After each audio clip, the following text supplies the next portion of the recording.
Hello बच्चों, आज के इस वीडियो में इलेक्ट्रिक फ्लक्स और गॉसेस थ्योरम से हम क्वेश्चन करेंगे। क्वेश्चन बहुत ही सिंपल है। तो आज का हमारा क्वेश्चन है ये, figure 1.91 show 5 charge lumps of plastic and electrically neutral coin. The cross section of a Gaussian surface S is indicated. What is the net electric flux through the surface if Q1 equals to Q4 equals to plus 3.1 NC, Q2 equals to Q5 equals to minus 5.9 NC and Q3 equals to minus 3.1 NC। यहाँ पे NC जो है वो nano coulomb को लिखा गया है। तो यहाँ पे आप देख सकते हैं कि ये इस तरह का सरफेस है जहाँ पे चार्ज Q1, Q2, Q3 ये तीन चार्जेस सरफेस के अंदर पे है और यहाँ पे एक इलेक्ट्रिकली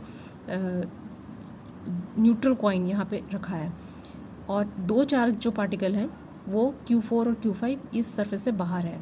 ये पॉजिटिव है, ये नेगेटिव है और चार्जेस अंदर के ऐसे दिखाए हुए हैं।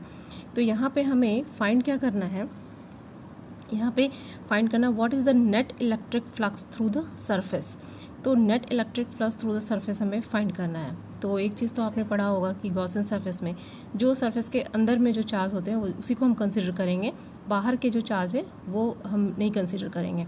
तो यहाँ पे सोल्यूशन कुछ इस तरह से है, the neutral coin and the outside charges Q4 and Q5 make no contribution toward the net charge enclosed by the surface. Okay, this is the neutral coin और ये जो चार्ज है ये सरफेस से बाहर है तो इसका कोई कंट्रीब्यूशन नहीं होगा। तो फिर यहाँ पे no contribution toward the net charge enclosed by the surface S. Applying Gauss's theorem we get, यहाँ पे गॉसेस थ्योरम के अकॉर्डिंग जो फ्लक्स है electric flux equal to Q by epsilon naught. Q जो है total charge enclosed by the surface है, total charge enclosed by the surface. तो यहाँ पे जो चार्ज को ये इनक्लोज कर रहा है वो है Q1, Q2 and Q3। Q4 और Q5 ये जो है चार्ज सरफेस से बाहर है। तो यहाँ हम लिखेंगे कि according to Gauss's theorem electric flux through the close surface is Q by epsilon naught equals to Q1 plus Q2 plus Q3 divided by epsilon naught. यहाँ पे आप Q1 की वैल्यू यहाँ पे लिखेंगे, Q1 का वैल्यू यहाँ पे लिखा हुआ है 3 प्लस 3.1 NC नैनो कूलम। तो यहाँ पे लिखेंगे 3.1 मल्टीप्लाइड बाई 10⁻⁹। Q2 के लिए जो है वैल्यू है माइनस 5.9 NC, वो यहाँ पे पुट कर देंगे। और जो तीसरा है चार्ज वो है Q3 जो कि है माइनस 3.1 NC, तो वो भी यहाँ पे हम पुट कर देंगे। अब यहाँ पे तीनों को जब हम रखने के बाद जब हम इसको कैलकुलेट करेंगे और हाँ डिवाइडेड बाय एप्सिलॉन नॉट की जो वैल्यू है 8.85 इंटू 10⁻12।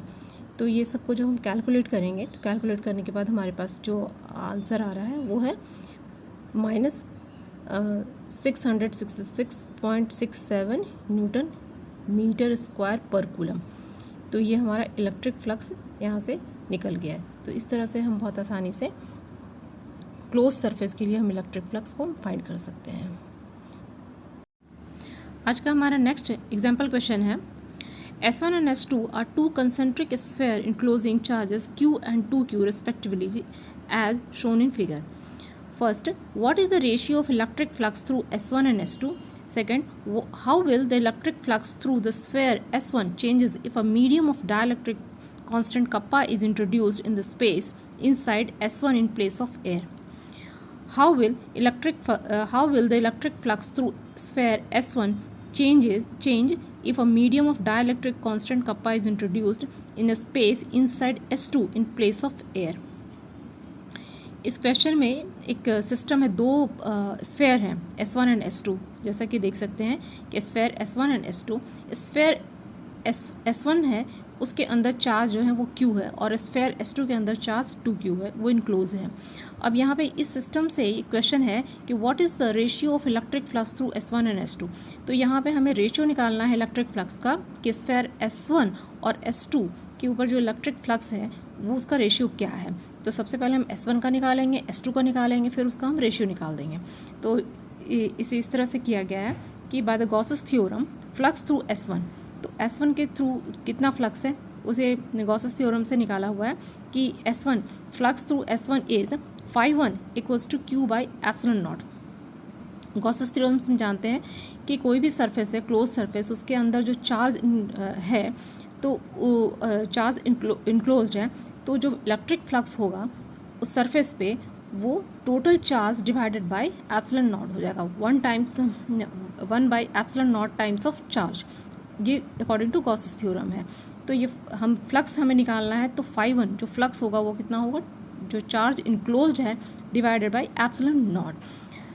दूसरा जो स्फेयर है S2, उसके लिए हम ठीक ऐसे ही गॉसेस थ्योरम अप्लाई करते हुए हम फ्लक्स निकालेंगे कि flux through surface S2 phi2 equals to total charge enclosed by the sphere और surface divided by epsilon naught. तो टोटल चार्ज यहाँ पे स्फेयर जो इनक्लोज कर रहा है वो Q एंड 2Q है, तो ये टोटल चार्ज लिखेंगे 2Q plus Q divided by epsilon naught equals to 3Q by epsilon naught.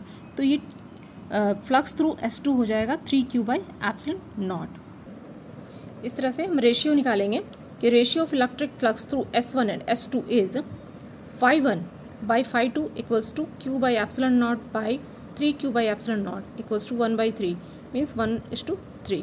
तो ये इसका रेशियो निकल गया।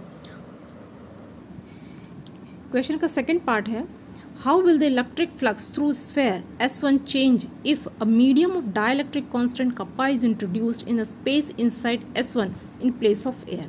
यहाँ पे क्वेश्चन है कि अगर S1 के अंदर कोई डाइलेक्ट्रिक कांस्टेंट अगर हम इंट्रोड्यूस करते हैं तो फिर उसके क्या चेंज आएगा फ्लक्स में। तो अब पता है आपको कि जो फ्लक्स होगा वो एक इन्वर्स रिलेशन बनाता है डाइलेक्ट्रिक कांस्टेंट के साथ में, मीन्स कि डाइलेक्ट्रिक कांस्टेंट के प्रेजेंस में जो इलेक्ट्रिक फील्ड होता है वो कम हो जाता है और उसी के और फिर इलेक्ट्रिक फ्लक्स भी होता है वो भी कम हो जाएगा। तो एक इन्वर्स रिलेशन बनता है। तो यहाँ हम लिखेंगे ऐसे कि if a medium of dielectric constant kappa is introduced in space inside S1 then flux through S1 becomes phi1 dash equals to integral vector E dash dot ds vector ds। यहाँ पे E dash जो है वो जब dielectric constant जब introduce किया गया sphere में तब जो इलेक्ट्रिक फील्ड चेंज हो रहा है उसके लिए लिखा गया है E dash vector E dash। तो यहाँ पे E dash की जगह पे हम लिखेंगे integral E vector E divided by kappa, this is equal to E dash dot ds। तो ये चेंज फ्लक्स में होगा। तो चेंज फ्लक्स के लिए phi1 dash है। तो यहाँ पे k जो है वो कांस्टेंट होगा, तो ये हमें सिर्फ E डॉट ds ही है जो ये वेरिएबल है और कप्पा जो है वो एक कांस्टेंट है, तो इसलिए इंटीग्रल से बाहर आ जाएगा। E डॉट ds जो है तो वो बाय गॉसेस थ्योरम हम लिखेंगे charge enclosed bye epsilon naught. तो चार्ज इनक्लोज्ड, कितना चार्ज इनक्लोज्ड है S1 के अंदर, स्फेयर S1 के अंदर जो चार्ज इनक्लोज्ड है वो है Q और डिवाइडेड बाय एप्सिलॉन नॉट। तो इस टर्म के लिए हम लिखेंगे Q बाई एप्सिलॉन नॉट। तो यहाँ पे जो फ्लक्स में चेंज आ रहा है वो आप देख सकते हैं कि इन्वर्स रिलेशन में इसके साथ है, कप्पा के साथ में है। तो यहाँ पे जो टोटल फ्लक्स जो आ रहा है निकल के वो हो जाएगा Q by K kappa epsilon not. अब जो थर्ड क्वेश्चन है वो है, थर्ड पार्ट है क्वेश्चन का, how will electric flux through sphere S1 change if a medium of dielectric constant kappa is introduced in space inside S2 in place of air. यहाँ पे question है कि अगर डाइलेक्ट्रिक कांस्टेंट S2 में introduce किया जाता है तो फिर S1 में क्या S1 का जो फ्लक्स होगा उसमें क्या चेंज होगा। तो आपको पता है कि यहाँ पे जो S2 स्फेयर है और ये S1 स्फेयर है, तो इसमें इलेक्ट्रिक फ्लक्स को फाइंड करने के लिए हमें पता है कि जो चार्ज इनक्लोज्ड होता है वो डिवाइडेड बाय एप्सिलॉन नॉट से हम इलेक्ट्रिक फ्लक्स निकालते हैं।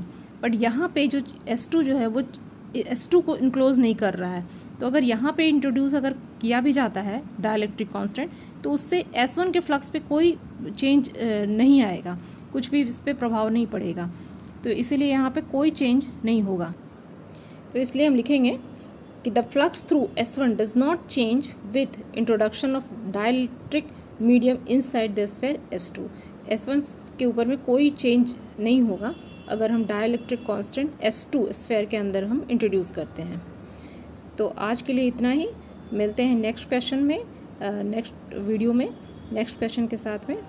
Thank you.